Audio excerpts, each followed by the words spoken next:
Hello and welcome to our channel Solo Tales. और आज की हमारी मूवी का नाम है होनोजी होटल। इस मूवी को साल 2016 में जापान में रिलीज किया गया था और ये एक हिस्टोरिकल बेस्ड मिस्ट्री मूवी है जो कि जापान के एक बहुत ही जाने माने सामुराई ओडा नोबुनागा के ऊपर आधारित है। Voda Nobunaga late 16th century के बहुत ही पावरफुल सामुराई हुआ करती थी और जापान के इतिहास में इन्होंने बहुत ही महत्वपूर्ण भूमिका निभाई थी, जिसके बारे में भी हम लास्ट में बात करेंगे। मूवी के अंदर की मिस्ट्री और पास्ट को जिस तरह से जोड़ा गया है वो वाकई लाजवाब है। सो होप है कि आप इस वीडियो को अंत तक देखेंगे। तो चलिए शुरू करते हैं मूवी की बेसिक प्लॉट लाइन।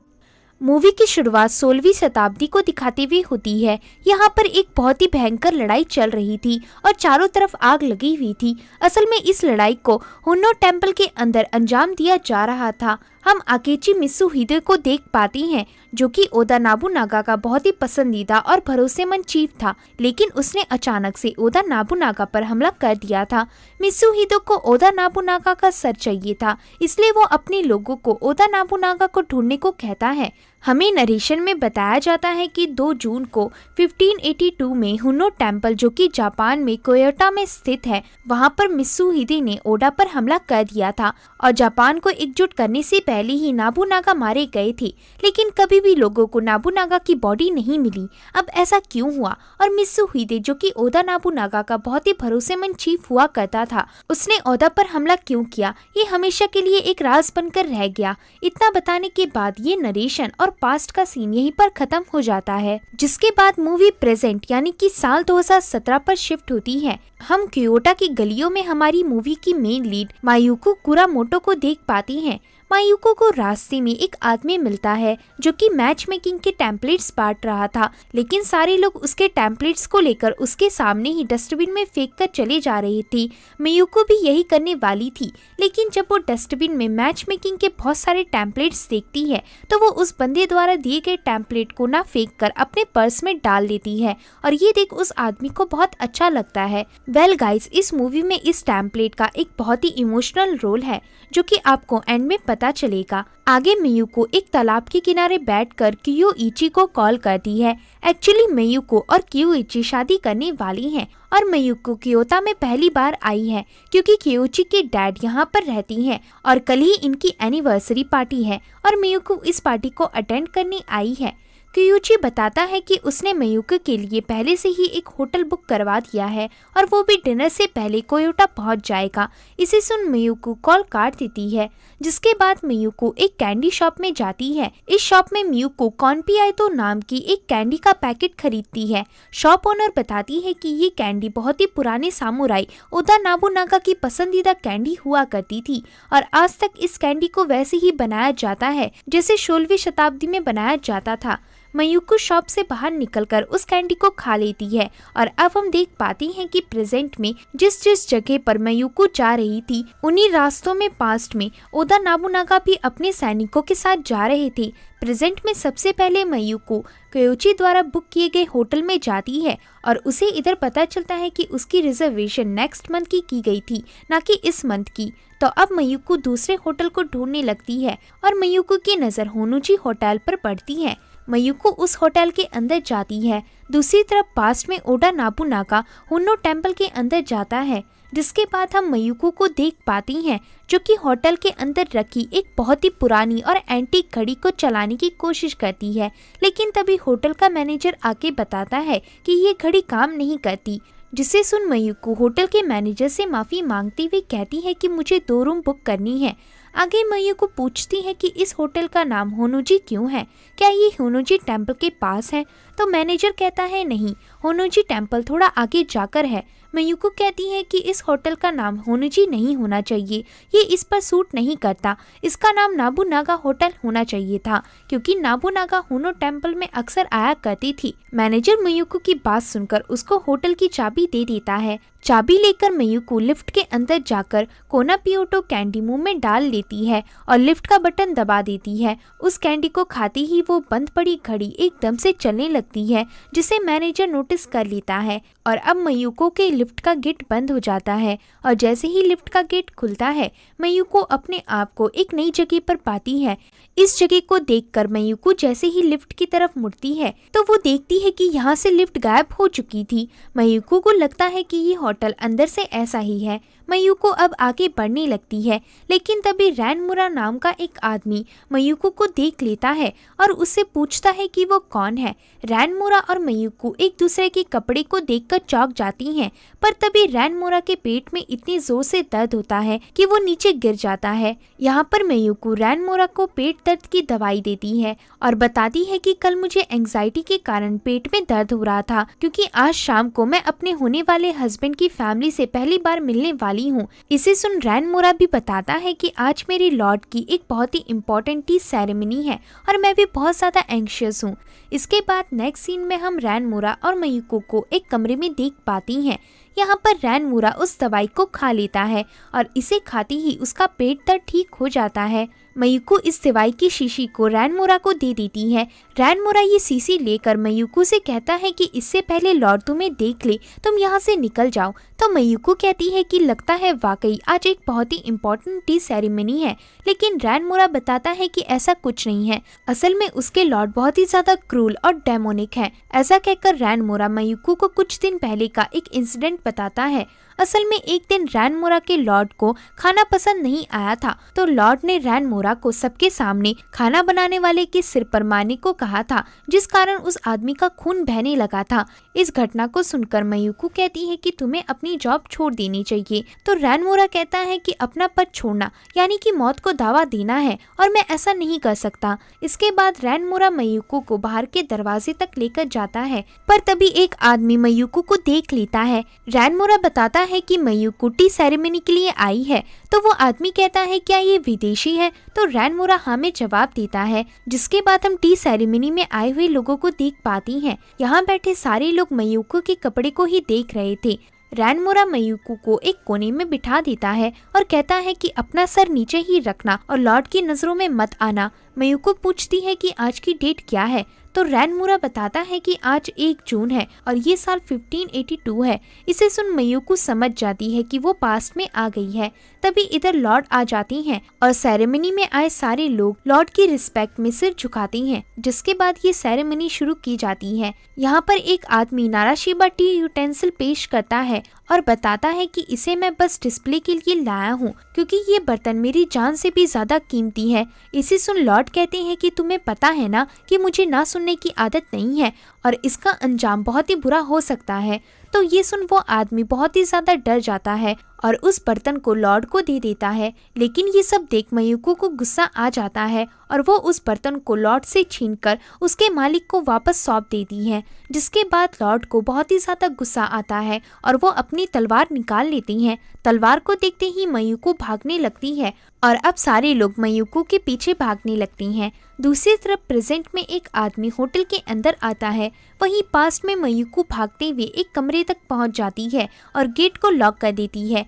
यहाँ पर लॉर्ड और बाकी लोग भी पहुंच जाती हैं। अंदर रूम में मयुको अपने पर्स में कुछ ढूंढने लगती है ताकि वो उस चीज का यूज करके यहाँ से बाहर निकल सके। दूसरी तरफ प्रेजेंट में वो अनजान आदमी होटल के काउंटर का बेल बजा देता है। तभी पास में लॉर्ड उस गेट को खोल देती हैं और देखती हैं कि यहाँ से मयुको गायब हो गई थी। हम देख पाते हैं कि जो टेम्पलेट मयुको ने अपने पर्स में डाला था वो हड़बड़ी में मयुको से यहीं पास में गिर गया था। लॉर्ड इस टेम्पलेट को उठाकर अपने पास रख लेता है। दूसरी तरफ प्रेजेंट में मयुको वापस से लिफ्ट में पहुंच जाती है और बहुत जोर से चिल्लाती है। मयुको को देख वो अनजान आदमी जिसने बेल बजाई थी वो डर जाता है। यहाँ पर होटल का मैनेजर भी पहुँच जाता है। जिसके बाद मयुको अब होटल मैनेजर को सारी बात बताकर अपने साथ लिफ्ट में अपने फ्लोर की तरफ लेकर जाती है और जैसे ही लिफ्ट का गेट खुलता है मयुको देखती है कि वो प्रेजेंट में ही है और इस बार लिफ्ट ने कोई टाइम ट्रेवल नहीं किया। इसे देख मयुको शॉक रह जाती है और अपनी गलती के लिए माफी मांगते हुए मैनेजर से एक जूते की दुकान के बारे में पूछती है, क्योंकि मयुको अपने सैंडल पास में ही छोड़कर आ गई थी। जिसके बाद नेक्स्ट सीन में हम मयुको को एक रेस्टोरेंट में कियोइची के सामने देख पाती हैं। यहाँ पर रेस्टोरेंट का मालिक आकर मयुको से खाने के बारे में पूछता है तो मयुको बताती है कि ये बहुत अच्छा है क्योची बताता है कि ये मेरे फादर हैं, यानी कि रेस्टोरेंट के मालिक मिस्टर योशियुका ही क्योची के फादर हैं। तभी क्योची को एक कॉल आ जाता है और अब मयुको और मिस्टर योशियुका एक दूसरे को ग्रीट करती हैं। मिस्टर योशियुका अपनी सेरेमनी में आने के लिए मयुको का शुक्रिया अदा करती हैं और बताती हैं कि ये सेरेमनी तुम्हारी वेडिंग के लिए एक बोनस की तरह है, क्योंकि क्योची तुमसे शादी करने के लिए बहुत ज्यादा एक्साइटेड है। मिस्टर योशियुका मयुको से आगे फ्यूचर में क्या करना है इस बारे में पूछती हैं, तो मयुको बताती है कि मार्च में मैं जिस कंपनी में काम किया करती थी वो बैंकरप्ट हो गई, जिस कारण मेरी जॉब चली गई और मेरे पास कोई टैलेंट भी नहीं है, ना ही मैंने अभी आगे का कुछ सोचा है। तो योशियुका कहते हैं कि सबके पास कोई ना कोई टैलेंट होता है, तुम्हें इसके बारे में थोड़ा सोचना होगा। इसके बाद हम नेक्स्ट सीन में मयुको को होटल के अंदर जाता हुआ देख पाते हैं। मयुको मैनेजर से यहाँ का टूरिस्ट मैप मांगती है। तभी हमें मयुको का एक फ्लैशबैक दिखाया जाता है। इस फ्लैशबैक में मयुको की नौकरी छूट जाने की बात सुनकर क्योची मयुको को शादी के लिए प्रपोज कर देता है और मयुको इस बारे में अपने दोस्तों से बात करती है, क्योंकि मयुको क्योची को कुछ ही महीनों पहले ही मिली थी, इसलिए वो इतना सब हो जाने के बाद अकेले डिसीजन नहीं ले पा रही थी। मयुको के दोस्त कहते हैं कि ये बहुत ही अच्छा प्रपोजल है और अभी तुम बेरोजगार भी हो, तुम्हें क्योची से शादी कर लेनी चाहिए। तो इसे सुन मयुको शादी के लिए हाँ बोल देती है। मूवी वापस से प्रेजेंट में आती है और इधर मैनेजर मयुको को टूरिस्ट मैप दे देता है।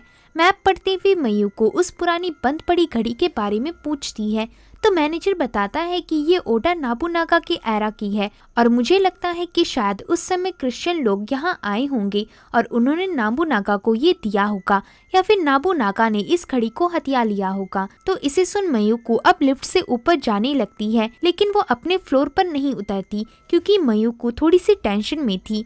लिफ्ट वापस से नीचे आ जाती है, लेकिन मयुको अपना मूड ठीक करने के लिए कॉर्न पियोटो कैंडी खाती है और लिफ्ट का बटन ऑन कर देती है और तभी वो घड़ी वापस से ऑन हो जाती है। और अब जैसे ही लिफ्ट का गेट खुलता है मयुको अपने आप को वापस से पास्ट में पाती है। यहाँ पर मयुको वापस से रैनमुरा से मिलती है। रैनमुरा मयुको को एक बड़े से बुद्धा की मूर्ति के पास लेकर जाता है और बताता है कि तुम्हें सारे लोग ढूंढ रहे हैं और लॉर्ड ने तुम्हें देखते ही पकड़कर लाने को कहा है, क्योंकि लॉर्ड अपने हाथों से तुम्हें मारना चाहती हैं। रैनमुरा के ऐसा कहती ही एक आदमी वहाँ आ जाता है और अब सारे लोग मयुको को पकड़कर उसे लॉर्ड के सामने पेश करती हैं। यहाँ पर मयुको लॉर्ड से अपने किए की माफी मांगते हुए लॉर्ड को कॉर्न पियोटो कैंडी ऑफर करती है। तभी रैन कहता है कि ये कैंडी तुम्हारे पास कहाँ से आई। मयुको कहती है कि ये मैंने टाउन से खरीदा है। तो वहाँ बैठा एक आदमी बताता है कि ऐसा नहीं हो सकता, क्योंकि ये बहुत ही रेयर कैंडी है जो कि आसानी से नहीं मिल सकती और ये हमारे लॉर्ड की पसंदीदा कैंडी है। तो इन लोगों की बातों को सुनकर मयुको कैंडी में बने एक आदमी की ड्राइंग देखती है जो कि लॉर्ड की तरह ही दिख रहे थे और जो मार्क कैंडी के रैपर के ऊपर था वही लॉर्ड के हेलमेट पर भी बना हुआ था। मयुको को याद आता है कि 16वीं शताब्दी में ये कैंडी ओदा नाबुनागा को पसंद थी और ये चिन्ह जो कि हेलमेट में बना हुआ है वो भी ओडा नाबुनागा के क्लान की थी, यानी कि सामने बैठे लॉर्ड और कोई नहीं बल्कि ओडा नाबुनागा खुद हैं। मयुको ओडा नाबुनागा को देखकर बहुत ही ज्यादा एक्साइटेड हो जाती है और उनका नाम सबके सामने लेती है, जिसे सुन वहाँ बैठे सारे लोग बहुत घबरा जाती हैं और मयुको को चुप होने को कहती हैं, क्योंकि कोई भी मामूली इंसान एक लॉर्ड का पूरा नाम नहीं ले सकता, ये एक डिसरिस्पेक्टफुल चीज कहलाती है। मयुको रैनमुरा को देखते हुए कहती है कि फिर तो तुम जरूर हिडेयोशी होगे। रैनमुरा बताता है कि मेरा नाम मोरी रैनमुरा है, जिसे सुन मयुको कहती है कि तुम वैसे नहीं दिखते जैसा हिस्ट्री में बताया गया था। मयुको की बात सुनकर नाबुनागा मयुको के पास जाती हैं और उससे पूछती हैं कि तुम कौन हो और कहाँ से आई हो। मयुको नाबुनागा से झूठ बोलते हुए कहती है कि मैं एडो से आई हूँ और मुझे पता है कि यहाँ पर अभी बहुत लड़ाई चल रही है। रैनमुरा बताता है कि एडो के इलाकों में हमारे इलाकों से ज्यादा बुरी लड़ाई चल रही है। इसे सुन नाबुनागा कहती है कि कुछ ही समय में जापान एकत्रित हो जाएगा और तुम बाहर जाकर मेरी जनता को देख सकती हो। कोई नहीं लड़ रहा है, सारे लोग बहुत खुश हैं। तो मयुको कहती है मुझे नहीं लगता, आप प्रजा को तो छोड़ दीजिए, अपने ही सिपाहियों और आसपास के लोगों को देखिए, यहाँ पर कोई भी इंसान नहीं हंस रहा है, सारे लोग आपसे डरे हुए हैं। यहाँ तक कि मुझे रैन मोरा ने जब मैं यहाँ पर आई थी तो बताया था कि आप बहुत ही क्रूर इंसान हैं। इसे सुन रैन मोरा कहता है कि ये औरत पागल हो गई है, मैंने ऐसा कुछ नहीं कहा था। तो मयूको कहती है कि तुम झूठ मत बोलो, तुमने मुझे ये बात कही थी। इन दोनों की लड़ाई देख नाबुनागा कहते हैं कि मयूको को निगरानी में रखो और इसे कहीं जाने मत देना। तो इसके बाद अब रैन मोरा गुस्से में मयूको को वापस से बुद्धा स्टैचू के पास लेकर जाता है और वहाँ के मॉन्क को मयूको पर ध्यान रखने को कहता है। यहाँ पर मयूको मॉन्क से पूछती है कि ये कौन सी जगह है। मॉन्क बताती है कि ये हुनो टेम्पल है और नाबुनागा लड़ाई के बाद इधर कुछ दिन के लिए आराम करने आए हैं। तो इसे सुन मयूको को हुनो टेम्पल इंसिडेंट के बारे में याद आता है और वो तेजी से नाबुनागा की तरफ भागने लगती है। लेकिन तभी प्रेजेंट में एक लेडी काउंटर बेल बजा देती है, जिससे मयूको वापस से प्रेजेंट में आ जाती है। वहीं पास्ट में चीफ मित्सुहिदे अपने लोगों के साथ मिलकर हुनो टेम्पल की तरफ जाने के लिए निकल पड़ती हैं। सीन वापस से प्रेजेंट में आता है और इधर मयूको हुनो इंसिडेंट के बारे में पढ़ने लगती है। हमें पता चलता है कि हुनो में आक्रमण के कारण 2 जून को ओदा नाबुनागा मारे गए थे और उनकी बॉडी किसी को नहीं मिली थी। इस आर्टिकल को पढ़ने के बाद मयूको मैनेजर से कहती है कि मैं 16वीं शताब्दी में आज ही के दिन 2 बार जा चुकी हूँ और किसी कारण से ये लिफ्ट 1 जून 1582 में हुनो टेम्पल से कनेक्ट हो रही है, पर मुझे पता नहीं कि ऐसा क्यों हो रहा है। लेकिन मुझे अब वापस से नोबुनागा के एरा में जाकर ओडा नोबुनागा को वार्न करना होगा, क्योंकि कल यानी कि 2 जून 1582 में नाबुनागा हमेशा के लिए मारे जाएंगे। तो इसे सुन मैनेजर कहता है कि अगर तुमने नाबुनागा को चेतावनी दी तो पूरी हिस्ट्री पूरी तरह से चेंज हो जाएगी।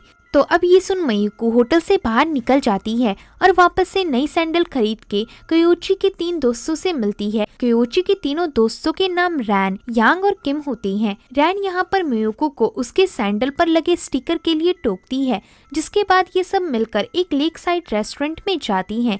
यहाँ पर क्योची शादी के प्लान के बारे में डिस्कस करता है और मयूको क्योची के सारे प्लान को मान जाती है, पर रैन को मयूको के लिए थोड़ा बुरा लगता है और उसे पता चल जाता है कि मयूको थोड़ी परेशान है।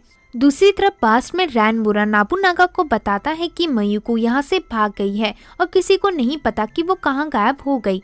सीन वापस से प्रेजेंट में शिफ्ट होता है। मयूको होटल में वापस जाकर मैनेजर से अपनी परेशानी के बारे में बात करने की सोचती है, लेकिन तभी कुछ लोग चेकआउट करने आ जाते हैं। तो अब मयूको लिफ्ट के अंदर चली जाती है और उस कैंडी को वापस से खा लेती है। वहीं पास्ट में नाबुनागा वहीं खड़ा था जहाँ पर पहली बार रैन मोरा ने मयूको को देखा था।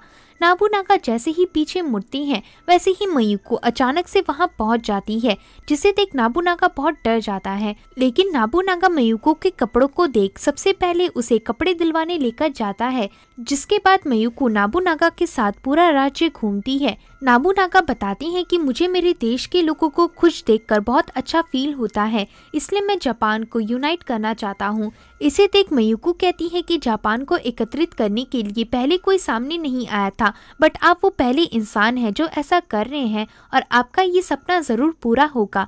इसके बाद नाबुनागा बहुत खुश होता है और तभी नाबुनागा कुछ बच्चों को बुरी बुरी किट्टो खेलते हुए देखता है। ये एक प्राचीन खेल था जो कि जापान में खेला जाता था। जिसके बाद नेक्स्ट सीन में हम नाबुनागा और मयूको को हुनो टेम्पल वापस आता हुआ देख पाते हैं। रैन मोरा, ओसुको और बाकी लोग को जब पता चलता है कि नाबुनागा ने मयूको को पूरा राज्य घुमाया था, तो वो लोग बहुत ही ज्यादा शॉक हो जाती हैं। नाबुनागा अपने लोगों को बुरी बुरी गिट्टो गेम में यूज किए जाने वाले सामानों को देकर चला जाता है। रैन मोरा पूछता है कि ये क्या है।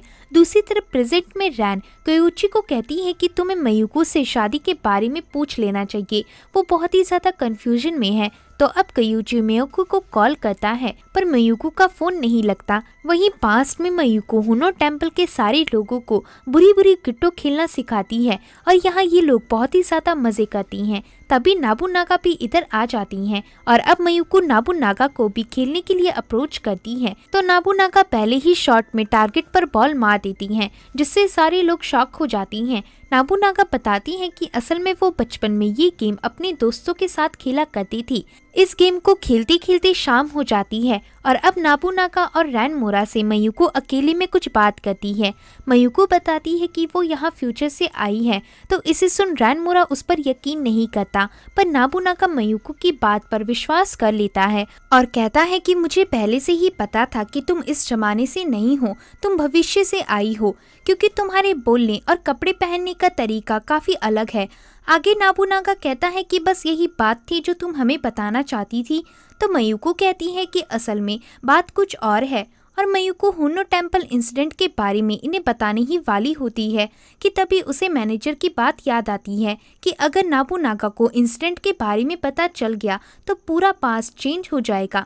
लेकिन यहाँ पर मयुको नाबूनागा के अच्छे बिहेवियर को देखकर जान जाती है कि नाबूनागा एक अच्छा इंसान है और उसका बचा रहना बहुत ही ज़रूरी है, क्योंकि वो अपनी प्रजा को बहुत ही ज़्यादा खुश देखना चाहता है। मयुको नाबूनागा को बताती है कि असल में 2 जून की रात को यहाँ पर एक गुप्त आक्रमण होगा और उसमें रैनमुरा और नाबूनागा आत्महत्या कर लेंगे। इसे सुन रैनमुरा कहता है कि तुम ये क्या कह रही हो, आत्महत्या कायर लोग करते हैं और मेरे लॉर्ड एक वीर समुराय हैं। मयुको कहती है कि यही सच्चाई है। तो नाबूनागा पूछता है कि ये आक्रमण कौन करने वाला है। मयुको बताती है कि आप ही का वफादार सैनिक मित्सुहिदे ये आक्रमण करने वाला है, मतलब कि आपको धोखा दिया जाएगा। आगे मयुको कहती है कि जितनी जल्दी हो सके कल रात से पहले आप दोनों यहाँ से निकल जाइए। लेकिन नाबूनागा ये सुनकर रैनमुरा के साथ बाहर चला जाता है और इधर मयुको को लगता है कि उसने हिस्ट्री बताकर बहुत बड़ी गड़बड़ कर दी है। दूसरी तरफ प्रेजेंट में कियोची मयुको को ढूंढते ढूंढते होटल पहुंच जाता है और यहाँ का काउंटर बेल बजा देता है। तभी मयुको भी प्रेजेंट में आ जाती है और क्योंकि मयुको ने किमोनो पहना हुआ था तो इसलिए वो इसे चेंज करने के लिए अपने रूम में वापस चली जाती है। मयुको को देखकर कियोची थोड़ा शॉक रह जाता है। इसके बाद नेक्स्ट सीन में हम मयुको को मिस्टर योशियुका के साथ देख पाते हैं। मयुको योशियुका को बताती है कि वो अब कुछ नहीं करना चाहती। तो इसे सुन योशियुका कहती हैं कि अभी तुम्हारे पास और ज़्यादा टाइम है, तुम इस बारे में और डीपली सोचो। लेकिन तभी वहाँ पर कियोची आ जाता है। फिर इसके बाद हम सेरेमनी का सीन देख पाती हैं। यहाँ पर मिस्टर योशियुका सबको यहाँ आने के लिए बहुत ही ज़्यादा धन्यवाद करती हैं और मयुको कियोची से पूछती है कि सामने लगी फोटो किसकी है। तो कियोची बताता है कि वो मेरी मॉम की तस्वीर है और लास्ट ईयर उनका कैंसर के कारण देहांत हो गया था, पर मरने से पहले मॉम अपनी गोल्डन सेरेमनी मनाना चाहती थी, इसलिए डैड ने आज ये सेरेमनी रखी है। मयुको मिस्टर योशियुका की बात को ध्यान से सुनने लगती है। मिस्टर योशियुका बताते हैं कि उनकी वाइफ और उन्होंने एक छोटे से कैफे से अपने बिजनेस की शुरुआत की थी, लेकिन आज वो एक छोटा सा कैफे एक फैंसी रेस्टोरेंट में बदल गया। लेकिन मेरी वाइफ ने मरने से पहले मुझे कहा था कि अब वो ये सब छोड़ना चाहती है और जो उसके मन में है वो उन चीज़ों को करना चाहती है। तो इसलिए मैं अगले महीने ही इस रेस्टोरेंट को बंद करने वाला हूँ, क्योंकि मुझे वापस से एक छोटा सा कैफे खोलना है और अपने मन की करनी है। योशियुका आगे कहती हैं कि हमें हमेशा अपने दिल की सुननी चाहिए और वही करना चाहिए जो हमारा मन हमसे कहता है। मयुको मिस्टर योशियुका की बात को सुनकर बहुत ही ज्यादा भावुक हो जाती है, जो कि कियोची भी देख रहा था। दूसरी तरफ पास्ट में हम 2 जून की शाम का समय देख पाती हैं। यहाँ पर हम नाबूनागा का एक फ्लैशबैक देख पाती हैं। इस फ्लैशबैक में हमें दिखाया जाता है कि कैसे नाबूनागा बड़ा हुआ और उसने कितनी ही मेहनत करके और बहुत सारी लड़ाइयाँ जीत कर वो आज इस ओहदे तक पहुँच गया। ऐसे ही हमें एक फ्लैशबैक दिखाया जाता है जिसमें रास्ते में गुजरते हुए नाबूनागा की नज़र रैनमुरा पर पड़ती है, जो कि एक छोटा सा किसान था। यहाँ पर नाबूनागा रैनमुरा को अपने साथ रख लेता है। इतना दिखाते ही ये फ्लैशबैक खत्म हो जाता है। अब ओदा नाबूनागा अपने स्टडी रूम में जाकर कुछ लिखने लगती हैं। तभी यहाँ पर रैनमुरा आकर नाबूनागा के पास बैठ जाता है और कहता है, क्या आपको लगता है कि वाकई मयुको सच बोल रही थी? तो नाबूनागा कहता है कि उसका रहन सहन, बाल का रंग और उसके कपड़े हमारे समय से काफ़ी आगे के लग रहे थे, इसलिए मुझे पहले ही आभास हो गया था कि वो इस समय की नहीं है। तो ये सुन रैनमुरा कहता है कि फिर आज जो आक्रमण होने वाला है उसमें आप क्या करेंगे? नाबूनागा कहता है कि मैं ना ही भागूंगा और ना ही कहीं छिपूंगा। ऐसा कहकर नाबूनागा रैनमुरा को अपना लिखा एक पत्र देता है। इसमें लिखा था कि नाबूनागा लड़ाई में 2 जून को मारे गए। रैनमुरा समझ जाता है कि अब नाबूनागा पीछे नहीं हटने वाली हैं, इसलिए वो इस पत्र को लॉर्ड शिबिता को देने के लिए सोचता है। पर नाबूनागा कहते हैं कि ये पत्र हिदेयोशी के लिए है, क्योंकि मुझे उस पर बहुत विश्वास है और वो जापान को एकत्रित करने का मेरा सपना जरूर पूरा करेगा। तो रैनमुरा कहते हैं कि ये तो आपका सपना था, अब उसे हिदेयोशी पूरा करेंगे। इसे सुन नाबूनागा कहते हैं कि देश को एकजुट कोई भी इंसान करे, लेकिन सबसे ज्यादा महत्वपूर्ण बात है लोगों के बीच की खुशी और शांति, और मैं इसे ही चाहता हूँ। तो अब रैनमुरा इस पत्र को हिदेयोशी तक पहुंचाने के लिए भेज देता है और इधर नोबुनागा मयुको के उस मैच मेकिंग टेम्पलेट को देखने लगता है। अब सीन वापस से प्रेजेंट में शिफ्ट होता है। इधर सारे लोग हुनोजी होटल में आ जाती हैं क्योंकि इस होटल में एक बार भी था। मयुको मैनेजर से पूछती है क्या हुनो इंसिडेंट में नोबुनागा मारे गए थे, तो मैनेजर कहता है हाँ, 2 जून को ओडा नोबुनागा की मृत्यु हो गई थी और पूरा हुनो टेम्पल जलकर राख हो गया था। इसे सुन मयुको कहती है कि मेरे वार्न करने के बावजूद भी नोबुनागा हुनो टेम्पल से क्यों नहीं गए, आखिर पास्ट में ऐसा क्या हुआ। दूसरी तरफ पास्ट में दिखाया जाता है कि मित्सुहिदे हुनो टेम्पल पर आक्रमण करना शुरू कर देता है। वहीं नोबुनागा को भी ये बात पता चल जाती है पर वो कुछ नहीं करते। प्रेजेंट में जब मयुको को क्योची रिंग देने वाला होता है तभी मयुको कहती है कि उसे जाना होगा। ऐसा कहकर मयुको निकल जाती है और मैनेजर से जाकर पूछती है कि मुझे बताओ मैं पास्ट में हुनो टेम्पल में कैसे जाऊं, तो मैनेजर कहता है कि मुझे नहीं पता। जिसे सुन मयुको याद करने लगती है कि जब भी वो पास्ट में जाती थी तो वो उससे पहले क्या करती थी और अब मयुको वापस से वही चीजें रिपीट करती है। और इधर लिफ्ट पास्ट में पहुंच जाता है। यहाँ चारों तरफ टेम्पल में आग लगी हुई थी और मित्सुहिदो के लोग नोबुनागा को ढूंढ रहे थे। इधर जैसे तैसे करके मयुको नोबुनागा और रैनमुरा तक पहुंचती है, लेकिन रैनमुरा कहता है कि तुम हमारी मेहमान हो, तुम यहाँ से चली जाओ वरना तुम मारी जाओगी। लेकिन मयुको उनकी बात नहीं मानती तो ओदा नोबुनागा मयुको को अंदर बुलाता है। मयुको पूछती है कि मेरी चेतावनी देने के बाद भी आप यहाँ से क्यों नहीं भागे। ओदा नोबुनागा इसका कोई जवाब नहीं देता और मयुको को मैच मेकिंग का टेम्पलेट दिखाते हुए पूछता है कि ये क्या है। मयुको कहती है कि ये एक पिक्चर है, जिसे सुन ओदा कहते हैं कि ये मेरे लिए एक बहुत ही प्यारी पिक्चर है। ऐसा कहकर ओदा मयुको को जाने को कहती हैं, लेकिन अभी भी मयुको बात नहीं मान रही थी। तो रैनमुरा कहता है कि मैं अपने लॉर्ड के साथ यहीं पर हूँ, मैं मरते दम तक अपने लॉर्ड को नहीं छोड़ूंगा और तुम्हें ये बात तो जरूर पता होगी कि मेरे लॉर्ड बहुत ही ज्यादा क्रूल और डेमोनिक है, लेकिन फिर भी मैं उन्हें अकेला नहीं छोड़ सकता। यानी कि रैनमुरा ने भी अपनी किस्मत को एक्सेप्ट कर लिया था।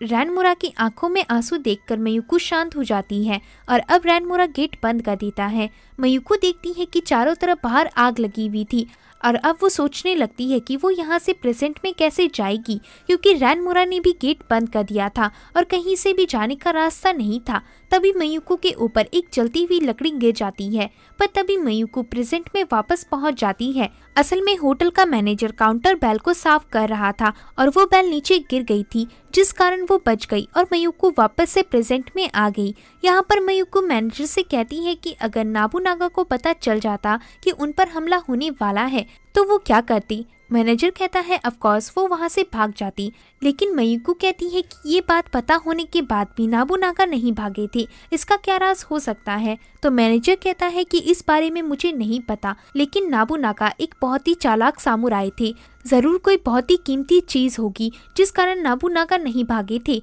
और शायद वो चीज उनकी लाइफ से बढ़कर थी। तो ये सुनने के बाद मयुको वापस से क्योची के पास जाती है, पर अब क्योची मयुको से शादी करने के फैसले को बदल देता है और उसे ये बात बता देता है। यहाँ पर क्योची को पता चल गया था कि मयुको दबाव में आकर ये शादी कर रही है, क्योंकि उसने कभी भी शादी के किसी भी फैसले में खुद की राय नहीं दी थी।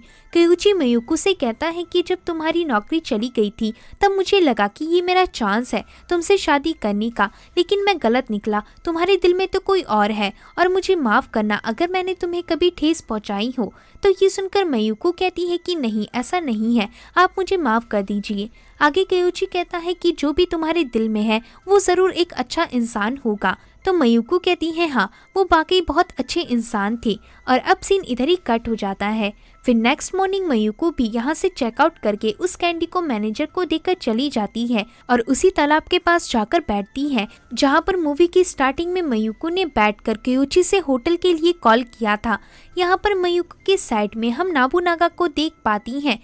तभी मयुको एक येलो बटरफ्लाई देखती है और ऐसा ही बटरफ्लाई जब नोबुनागा ने पास्ट में अपना फेथ एक्सेप्ट कर लिया था तब उन्होंने देखा था। इधर मयुको को एक स्कूल टीचर की जॉब के लिए कॉल आता है। वही सीन वापस से मैनेजर की तरफ आता है और अब वो मैनेजर उस कैंडी को खाकर लिफ्ट में जाता है और सामने पड़ी वो बंद घड़ी दोबारा से ऑन हो जाती है, यानी कि अब मैनेजर भी समय की यात्रा करेगा और इसी के साथ ये मूवी एंड हो जाती है। मूवी में ये नहीं बताया गया कि नाबुनागा वहाँ से क्यों नहीं भागे, लेकिन जहाँ तक कि मुझे लगता है आप मूवी में स्टार्टिंग से ही देख सकती हैं कि नाबुनागा एक बहुत ही चालाक इंसान था। यहाँ तक कि उसने ये भी भाप लिया था कि मयुको भविष्य से आई है। उसे पता था कि वो पहले ही मर चुका है और अगर वो भागा या छिपा तो पूरा इतिहास बदल जाएगा और इस कारण भविष्य में कोई भी मुसीबत खड़ी हो सकती है। इसलिए नाबुनागा नहीं भागा और उसने अपने फेथ को एक्सेप्ट किया। वही बात करें असली स्टोरी की तो ये एक सच्ची घटना पर बेस्ड है। असल में साल 1582 में नाबुनागा और रैनमोरा ने टेम्पल में आत्महत्या कर ली थी और ये एक रिचुअल सुसाइड था क्योंकि मित्सुहिदे को नाबुनागा का सर चाहिए था, पर नाबुनागा एक सामुराई था और उसके लिए ये एक बहुत ही अपमानजनक बात होती। इसलिए नाबुनागा ने रैनमोरा को, जो कि असलियत में उस समय 16 से 17 की उम्र का था, उसे मरने से पहले कहा था कि रैन किसी को भी अंदर आने मत देना। इसलिए रैनमोरा ने अपने लॉर्ड की इज्जत बचाने के लिए पूरे हुनो टेम्पल में आग लगा दी थी और नाबुनागा और रैनमोरा के सुसाइड करने के बाद वो दोनों हुनो टेम्पल में ही जलकर खत्म हो गए और मित्सुहिदे को कभी भी नाबुनागा का सर नहीं मिला। इसलिए मूवी की स्टार्टिंग में बताया जा रहा था कि नाबुनागा की बॉडी किसी को नहीं मिली थी। वही रही बात मित्सुहिदे की कि उसने नाबुनागा को क्यों धोखा दिया था, तो इसका कोई स्पेसिफिक रीजन नहीं बताया गया, लेकिन इस पे बहुत ही सारी थ्योरी बनाई गई थी, जिसमें से कुछ थ्योरी ये है कि पास्ट में नाबुनागा ने मित्सुहिदे की फैमिली और रिश्तेदारों को मौत के घाट उतार दिया था, इसलिए मित्सुहिदे ने रिवेंज के लिए ये सब किया था। वहीं ये भी कहा जाता है कि मित्सुहिदे दूसरे क्लैन के लोगों से मिल गया था, लेकिन असली रीजन क्या था ये पता नहीं चला। और नाबुनागा के मरने के कुछ महीनों बाद ही नाबुनागा के सबऑर्डिनेट और एक बहुत ही बहादुर सामुराई हिदेयोशी ने मित्सुहिदे को मार डाला और जापान को एकत्रित करके उसने नाबुनागा का सपना पूरा किया। तो होप है कि आपको ये मूवी समझ आई होगी। अगर वीडियो पसंद आता है तो वीडियो को लाइक और चैनल को सब्सक्राइब करें। मिलते हैं अगले ऐसे ही मज़ेदार वीडियो में।